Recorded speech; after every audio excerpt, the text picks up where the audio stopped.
ঈদ মানুষের মনে সম্প্রীতি, সৌহার্দ্য বন্ধন সৃষ্টি করে, পরিবার ও সম্পর্কে অনাবিল সুখ ও শান্তি বয়ে নিয়ে আসে। আর এই দিনটির জন্য ঘুরে ফিরে আমরা বারবার অপেক্ষা করি, কিন্তু এবারের ঈদে মনের মধ্যে এভাবে চাপা কষ্ট নিয়ে কাটাতে হবে কখনো ভাবিনি। তাই নিজের মনটাকে ভালো করার জন্য নিজেকে নিজে মোটিভেট করে জামাইকে নিয়ে চলে গেলাম ঘুরতে। অভাবের সংসারে কুরবানি দিতে না পারার জন্য মনের মধ্যে যে চাপা কষ্ট, সেটাকে লাঘব করার জন্য নিজেকে নিজে খানিক চেষ্টা। তারপরেও আল্লাহ তাআলার কাছে সবকিছুর জন্য শুকরিয়া জ্ঞাপন করছি। হ্যালো এভরিওয়ান, আসসালামু আলাইকুম। কেমন আছো সবাই? আশা করি সবাই ভালো আছো। তো নাজমাজ ব্লগের আরো একটি ডেইলি ব্লগ ভিডিওতে তোমাদের সবাইকে স্বাগত। তো এবারের ঈদে আমরা কেন কুরবানি দিতে পারছি না, সেটাই আজকে তোমাদের সাথে শেয়ার করার চেষ্টা করব। বিচ্ছেদের এই শহরে দুঃখ কষ্টকে সঙ্গী করে একে অপরের ভালো এবং খারাপ সময়ে পাশে থাকবো, এই অঙ্গীকার নিয়ে একে অপরের পাশে আছি অনেকগুলো দিন হয়ে গেছে। যে মানুষটা আমাকে একটুখানি খুশি দেখার জন্য নিজের জীবনের সবগুলো সুখ ত্যাগ করতে পারে, তার খারাপ সময়ে এবার নিজের ইচ্ছাটাকে না হয় কুরবানি দিয়ে দিব। বেশ অনেকগুলো দিন হয়ে গেছে তোমাদের ভাইয়ার ব্যবসাটা ঠিকঠাক যাচ্ছিল না, অভাবের কারণে দিনগুলো খুব কষ্ট করে পার করছি,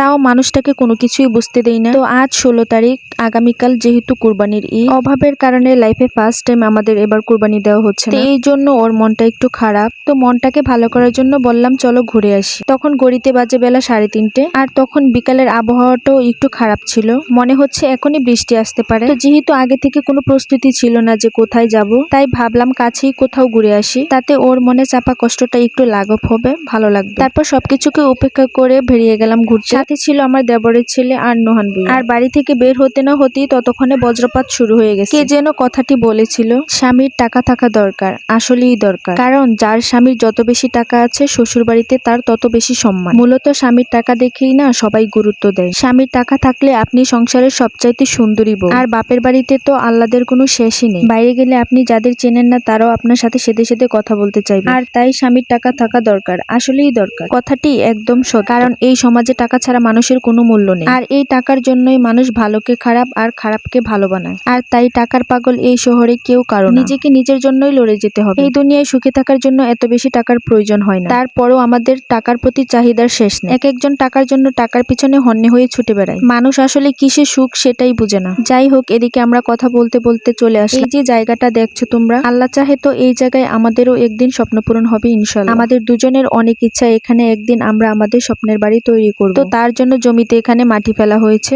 সাথে এখানে আমি আমার নিজের হাতে যত্ন করে কিছু গাছ লাগিয়েছি। তো এগুলি আজকে এখানে দেখতে এসেছিলাম। কিছুদিন আগে অনেক বেশি ঝড় বৃষ্টি হয়েছিল, তো সেই ঝড়ে আমাদের জমিতে এখানে অনেক গাছগাছালি নষ্ট হয়ে গেছে। কিছু গাছ এখান থেকে কেটে বাড়ি নিয়ে নেওয়া হয়েছে, আর যেহেতু জায়গাটা বাড়ি থেকে একটু দূরে, তাই চাইলেও আমরা প্রতিদিন সেখানে দেখতে যেতে পারি না। তো সেই সুযোগে আশেপাশের মানুষ জায়গাটা রাফ ইউজ করে অনেক বেশি ক্ষয়ক্ষতি করে ফেলে, তাই ভাবলাম আজকে এই জায়গাটায় একটু সময় দেওয়া যাক। এদিকে দেখো বৃষ্টিতে কত বড় কাঁঠাল গাছটা ভেঙে গিয়েছে, সাথে গাছে অনেকগুলো কাঁঠাল ছিল সেগুলো মাটিতে পড়ে নষ্ট হয়ে গিয়েছে। কাঁঠাল গাছ অন্য গাছের উপর পড়াতে পাশাপাশি যে গাছগুলো ছিল সেগুলোও অনেক বেশি নষ্ট হয়েছে, ভেঙে গেছে একদম। নিজেকে প্রতিনিয়তই গুছিয়ে একটু একটু করে মানিয়ে নেওয়ার চেষ্টা করছি। তবে একটা কথা কি জানো, সবাই আমাকে ছেড়ে চলে গেলেও দুঃখ আমার পিছু ছাড়ে না। হতে পারে এটাও কোনো একটা ধৈর্যের পরীক্ষা দিচ্ছি। এই জায়গাটায় কোনো একদিন আমরা ছোট্ট একটা কুড়িঘর তৈরি করেছিলাম নিজেদের ছোট্ট একটা স্বপ্ন পূরণ করার জন্য। সালটা ছিল 2018। তো তখন আমার পড়াশোনা, চাকরি সবকিছু মিলে আমরা ঢাকা চলে গিয়েছিলাম, তাই এ নিয়ে আর কাজ করা হয়নি। এইদিকে দেখো একেবারে ঝুম বৃষ্টি পড়তে শুরু করে দিয়েছে। একরাশ অভিযোগের মেঘ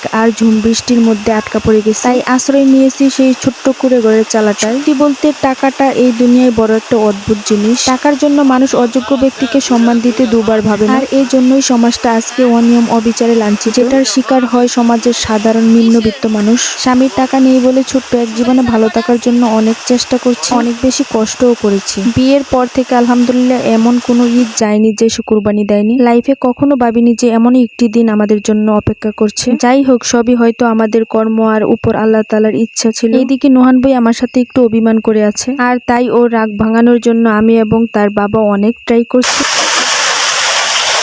কি হয়েছে?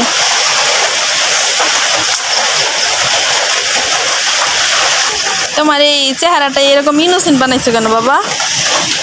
হ্যাঁ আব্বু বলো কি হয়েছে, বলো কি হয়েছে বলো। এই পেশা মুখা কি হয়েছে বলো।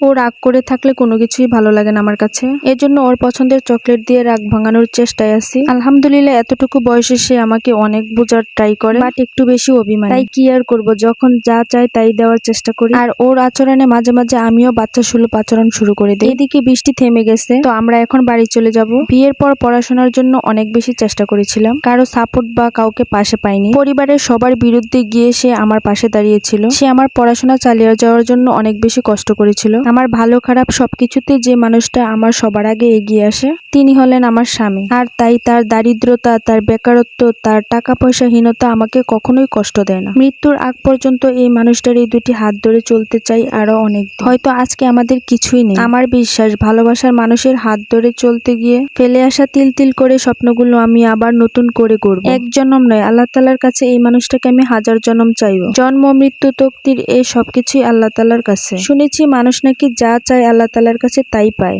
আমিও আজ আল্লাহ তাআলার কাছে একটি জিনিসই চাইবো, আল্লাহ তাআলা যেন ওর মনের সকল ইচ্ছেগুলো পূরণ করে দেয়। টাকা পয়সা না থাক, কিন্তু মানুষের সাথে যেন বুক ফুলিয়ে বলতে পারি যে না আলহামদুলিল্লাহ, সৎ পথে নুন বাতেও শান্তি মেলে। মনের ভিতর অনেকগুলো ইচ্ছা উকি দিতে চায়, জানি না কখনো সেগুলোকে বাস্তবতায় রূপ দিতে পারবো কিনা। তবে তোমাদের সকলের দোয়া ও ভালোবাসা এবং আল্লাহর রহমত যদি থাকে তাহলে অবশ্যই পারবো। মাঝে মাঝে চিৎকার করে খুব বলতে ইচ্ছা করে, আল্লাহ তুমি মানুষ দিলা ছোট, কিন্তু স্বপ্নগুলো দিলা কেন এত বড়। আছে না যে ভালো এবং খারাপ সময় কখনো কারোর সাথে শেয়ার করতে নেই, কারণ সব মানুষের সাথে আপন মানুষ সেজে থাকা মানুষগুলো প্রিয় মানুষ হয়ে মিষ্টি মিষ্টি কথা বলে ছোবল দেয় সবার আগে। এই মানুষগুলিকে দেখবেন আপনার বিপদের সময় কখনোই কাজে আসে না। এরা সব সময় সুসময়ের মাছের মতো অতিথি হয়ে বেড়াতে আসে। বাড়ি যাচ্ছি জঙ্গলের ভিতরে একটা রাস্তা দিয়ে, গ্রামের কাঁচা রাস্তা। বৃষ্টি হওয়ার কারণে অনেক পিচ্ছিল হয়ে আছে। জমে থাকা পানির কলকল শব্দটা আমার কাছে শুনতে বেশ ভালো লাগে। এই বাঁশ গাছগুলো দেখে তোমাদের মাথায় সর্বপ্রথম কি মনে পড়ছে কমেন্টস করে বলে যাবে। আমার তো সেই কাজলা দিদি কবিতাটার কথাই মনে পড়ে গেল। আজকে সারাদিন দিনটা খুব ভালো ছিল। বিকাল 3টা থেকে ঝুম বৃষ্টি পড়তে শুরু করে দিয়েছে।